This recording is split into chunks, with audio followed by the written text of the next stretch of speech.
नमस्कार दोस्तों, स्वागत है आपका हमारे इस यूट्यूब चैनल में। दोस्तों, हम आए दिन आपको सभी सब्जियों के बारे में बताते रहते हैं।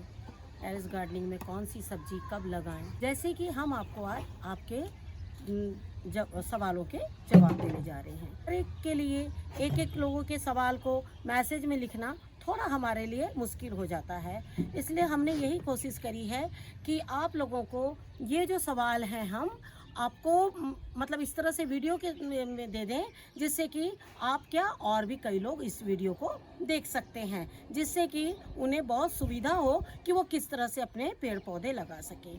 एक हम पहला क्वेश्चन तो ये लेना चाह रहे हैं कि पपीते के लिए हमसे किसी ने सवाल किया है कि मैम पपीते के लिए मेल और फीमेल के बारे में बताइए। हमने ये वीडियो पहले डाला था, लेकिन बहुत ज़्यादा ब्रीफ में नहीं दिया था, क्योंकि हमने जब भी उसके बारे में पढ़ा है तो सब लोगों के अलग अलग राय है। कोई बोलता है पपीते में से बीज निकालिए, जो काले हैं वो फीमेल है। कोई बोलता है डंडी की तरफ से पपीता को हटा दीजिए, वो पोर्शन मत डालिए बीजे में। जब हम पपीता काटेंगे तो बीज तो इधर उधर होंगे ना, हमें कैसे पता होगा कि वो डंडी की तरफ का बीज है या फ्रंट साइड का। डंडी मतलब इस साइड का, इस साइड का जो बीज है वो मत लगाइए, जो इस साइड का बीज है वो लगाइए। आप देखिएगा कई बार जो हमारे गार्डन के जो पपीते होते हैं, जब आप उस पपीते को काटिएगा तो देखिएगा आपके बीज कई बार तो उसमें हिल भी रहे हैं, तो हम वो पता नहीं लगा सकते हैं कि कौन सा बीज है। अच्छा, दूसरी बात हम आपको ये बताना चाहेंगे पपीते के लिए कि आप जैसे बोल रहे हैं कि इसमें मेल और फीमेल कौन सा है। मैंने जो मेल का एक पहले वीडियो डाला है, आप उसमें देखिएगा सेम ऐसा ही पौधा रहेगा और उसमें ऐसी लंबी सी एक ब्रांच होगी और उसके जो फूल होते हैं ना, वो जास्मीन की आपने लताएं देखी होगी, सेम जास्मीन की लताएं, और पपीते का जो फूल है वो जास्मीन की फूल की ही तरह होता है। तो आपको वैसे ही पहचान पाइएगा कि मेल और फीमेल कैसे है। दूसरी बात हम आपको और एक बताना चाहेंगे कि जैसे आपने पौधे लगाए, आपने बीज लगाए, किसी भी तरह से आपने पपीते को उगाया, उसके लिए आपको कम से कम 9 महीना वेट करना ही होगा। 9 महीने, 8 महीने, मतलब 7 महीने के बाद में ही। ये देखिए, ये है फीमेल, इसका फ्लावर जो है वो इस तरह से होता है। अब देखिए, मैंने ये जो प्लांट है ये है देसी प्लांट। क्या होता है, थोड़ा बड़ा हो जाता है, और हाइब्रिड वाले क्या होते हैं, यहीं से ही फलने शुरू हो जाते हैं। लेकिन ये देसी है, इसलिए देखिए इसकी जो लेंथ है वो काफ़ी ज़्यादा है। लेकिन और एक चीज़ ये बताना चाहूँगी कि ये जो इस तरह का ये जो मेरा कंटेनर है, मैंने इसमें 2 प्लांट लगाए हैं। अगर इसमें से अगर कोई एक मेल रहा, मैं उस पौधे को निकाल दूँगी। अब ये तो देखिए फीमेल हो गया, अब अगर ये मेल हुआ तो मैं इसे निकाल दूँगी। लेकिन अगर आपके पास में जगह है छत में, टेरेस में, छत के ऊपर में थोड़ा ज़्यादा, तो आप उसको भी रख सकते हैं। ऐसा नहीं कि आप उसको निकाल कर फेंक दीजिए, क्योंकि मेरे पास भी थे, मेरे पास जगह की थोड़ी कमी हो गई थी, तो मैंने उन्हें कम से कम 6 महीना करीबन रखा, और 6 महीने के बाद में जो मेल प्लांट्स थे वो सारे मैंने निकाल दिए हैं। और देखिए, जो इसका कंटेनर है, हम आपको कंटेनर साइज भी बता देते हैं। आप जैसे ये देख रहे हैं, ये वाला जो पपीते का प्लांट है, आपको कभी भी पपीते का जो प्लांट लगाना है 50 लीटर से 75 लीटर के केन में लगाइए, वो काफ़ी अच्छा फल देगा। दूसरी बात, अगर आप केमिकल यूज़ नहीं करते हैं, तो कई लोग तो इसमें देखिए यूरिया वगैरह भी डालते हैं, लेकिन मैं कुछ नहीं डालती हूँ। चाहे वो एक पौधा बहुत कम फल दे, देसी तो क्या होता है वो जनरली फल देते ही रहते हैं रुक रुक के, लेकिन जो हाइब्रिड वाले हैं वो एक बार देते हैं और थोड़ा सा वो ख़त्म हो जाते हैं, क्योंकि वो छोटे कंटेनर में वो प्लांट इतना सर्वाइव नहीं कर पाता है।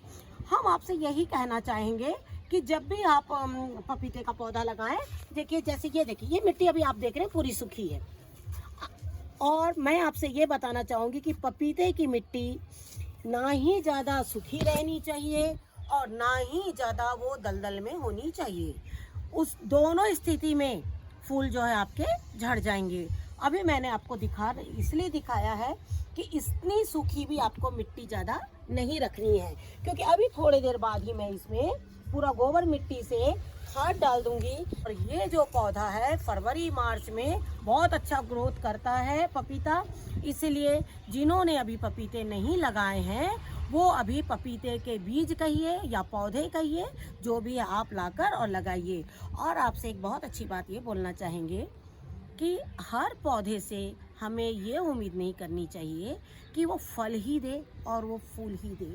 कुछ पौधे ऐसे भी होते हैं फल फूल के अलावा भी बहुत ज़्यादा अच्छे होते हैं। जैसे पपीते के पत्ते के बारे में आप जानते हैं कि इसमें कीड़े नहीं लगते हैं, तो आप इन्हें क्या कर सकते हैं, जब ये पपीते के पत्ते जब सूखने लगते हैं तो आप उन्हें थोड़ा मैश करके भी पौधों में डाल सकते हैं।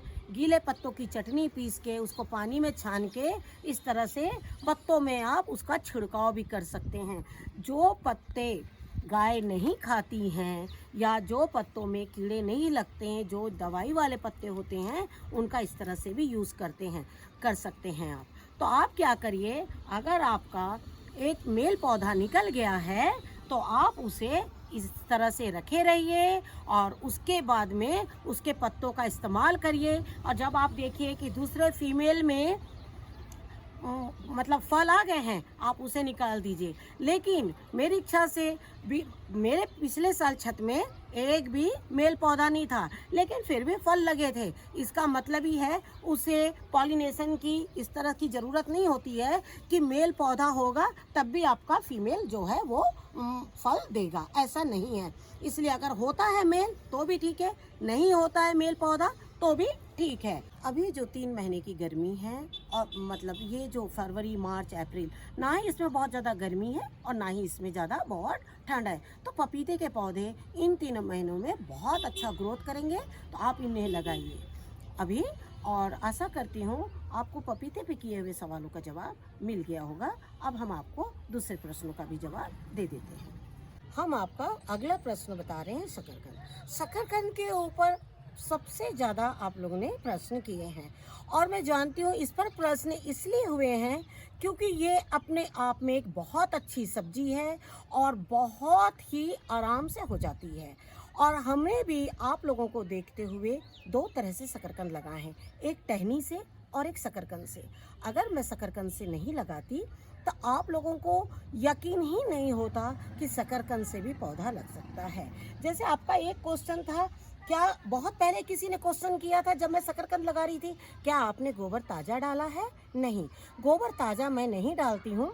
गोबर को कई बार मैं थोड़ा बाल्टी में गीला करके और उसके बाद में डालती हूँ, वो पौधों को बहुत जल्दी असर करता है। दूसरा क्वेश्चन था आपका, आपने टहनी कहाँ से लाई?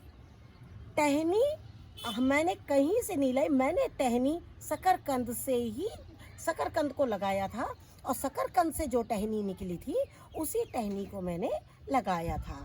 फिर तीसरा प्रश्न आपका था, इसे किस मौसम में लगाते हैं? शकरकंद के लिए नर्सरी जो है वो फरवरी और मार्च के महीने में लगाई जाती है और जब आपको उसको सेपरेट करना है, अलग अलग दूर दूर लगाना है, तो वो आप अप्रैल में लगा सकते हैं।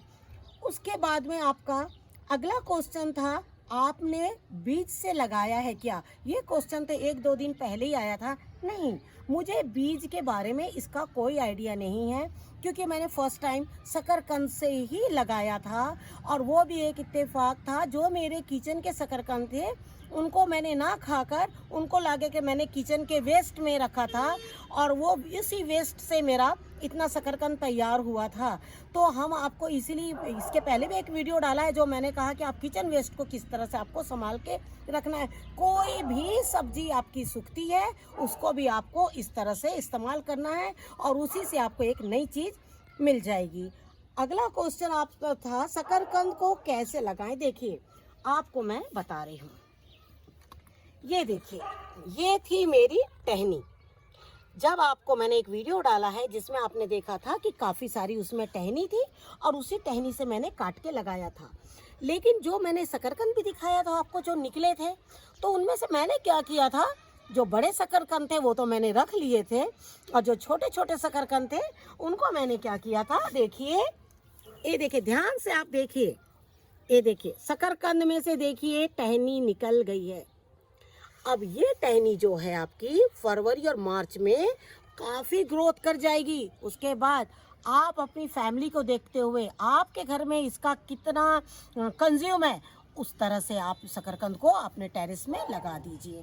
और कभी भी टेरेस में ऐसी सब्जी लगानी चाहिए जिसका कम खर्च हो, जिसमें कम मेहनत हो और वो ज़्यादा हेल्दी हो। और हम आपको एक चीज़ बता रहे हैं, जो चीज़ जितनी हेल्दी होगी वो उतनी ही कम खर्च वाली होती है। ये तो हमने लगातार आजमाया है। तो ये देख रहे हैं आप शकरकंद को ना, ध्यान से देख लीजिए। मार्केट में अभी शकरकंद मिल रहे हैं, आप लाइए और उसे लगाइए।